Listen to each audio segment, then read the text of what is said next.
JEE advance में 2025 में एक और क्वेश्चन जो आया था, पिछली वीडियो में हमने क्या नाम है इलेक्ट्रोकेमिस्ट्री वाला किया था, अब हम एक और क्या नाम है इलेक्ट्रोलाइसिस से थर्मोडायनेमिक्स को दोनों को रिलेट करके उसने पूछा है एक क्वेश्चन, उसको हम जरा करेंगे। ये 4 मार्क्स का क्वेश्चन था। देखो एक क्वेश्चन दिया गया था हमें, क्वेश्चन था हमारे सामने बेटा, कंसीडरिंग क्या था, ideal gas behaviour, ideal gas behaviour, ठीक है बेटा, ideal gas behaviour, the expansion क्या एक्सपेंशन हुआ है, ठीक है, एक्सपेंशन वर्क डन हुआ है, मतलब expansion work done in kilojoule में निकालना है बेटा, किलोजूल में निकालना है, ठीक है। When 144 gram of water, H2O लिख देता हूं, ठीक है, H2O इज इलेक्ट्रोलाइज्ड कंप्लीटली, मतलब कंप्लीटली हो गई है ये, कंप्लीटली, ठीक है, कंप्लीटली यार कर लो इसको, ठीक है, under constant pressure at 300 kelvin is. तो बेटा देखो ये क्वेश्चन क्या है, एक वाटर था, जैसे मान लो वाटर था H2O। अब देखो H2O की जब भी ये लिक्विड फॉर्म में होगा, वाटर होगा, तो इसकी इलेक्ट्रोलिसिस करनी है हमें। जब भी इलेक्ट्रोलिसिस होती है वाटर की तो दो चीजें बनती है, क्या क्या बनता है बेटा, H2 गैस बनती है, दूसरी आपकी O2 बनती है। अब देखो रिएक्शन को बैलेंस करोगे तो यहाँ पर हाफ आ जाएगा, मतलब जितने मोल्स इसके होंगे उससे हाफ मोल ऑक्सीजन के बनेंगे।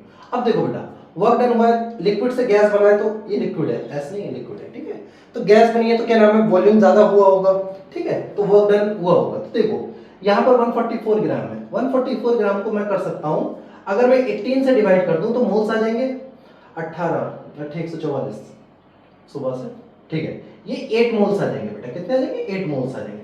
अब इसके 8 मोल, इसके 0, इसके 0, अब ये कंप्लीटली इलेक्ट्रोलाइज्ड हो जाएगा तो इसके 0 मोल्स बचेंगे, इसके 8 बनेंगे, इसके 4, तो टोटल मोल्स कितने होंगे बेटा, तो टोटल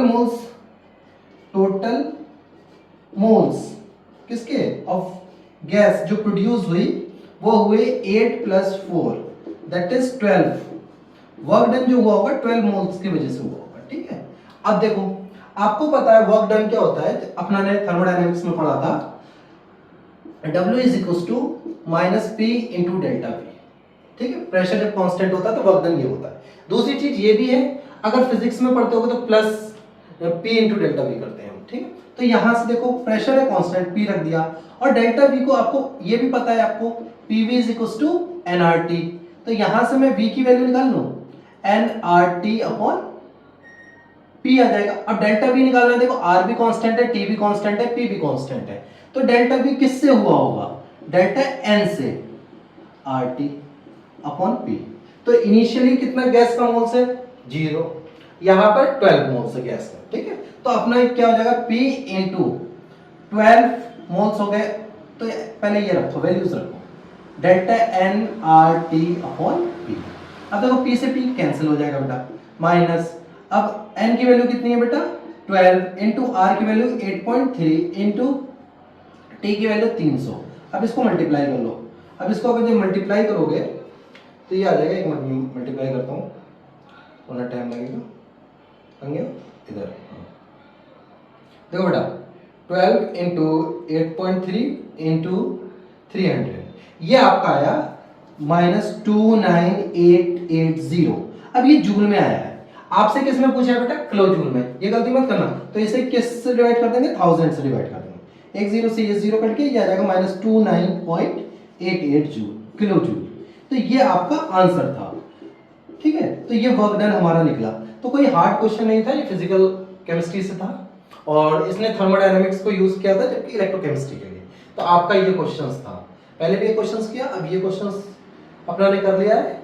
नेक्स्ट वीडियो में हम दूसरा क्वेश्चंस करेंगे, ठीक है। Thank you.